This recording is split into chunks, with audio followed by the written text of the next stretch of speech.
naman ang mga inisyatiba sa iba't ibang distrito upang isulong ang kani-kanilang programa mula sa pagbibigay ng suporta sa kultura, serbisyo panlipunan hanggang sa pagtugon sa pangangailangan ng ating mga kababayan. Si Dane Gulimlim sa detalye.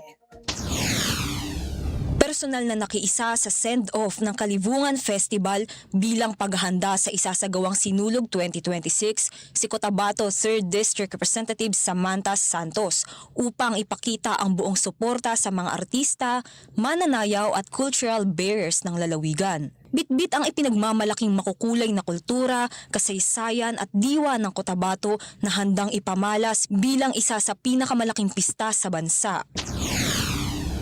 Patuloy ang serbisyo at direktang pagtulong ng Action Center ni Zambales 1st District Representative J. Konghun para sa mga residente sa kanilang distrito. Sakop ng programang ito ang pagbibigay ng tulong medikal gaya ng gamot, laboratory tests, hospital bill assistance at burial assistance.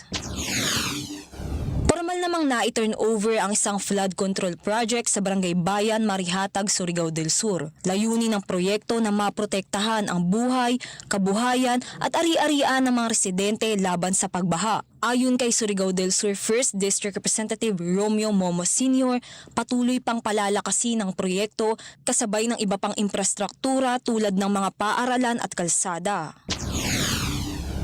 Samantala, patuloy ang isinasagawang Rise Against Hunger program sa ikatlong distrito ng Quezon City. Sa pangunguna ni Representative Franz Pomaren at sa tulong ng mga volunteers, patuloy ang pagluluto at pamamahagi ng masusustansyang pagkain para sa mga estudyante sa distrito. Layunin ng programa na matugunan ang pangangailangan sa nutrisyon ng mga kabataan upang magkaroon sila ng sapat na lakas at talas ng isipan sa kanilang pag-aaral.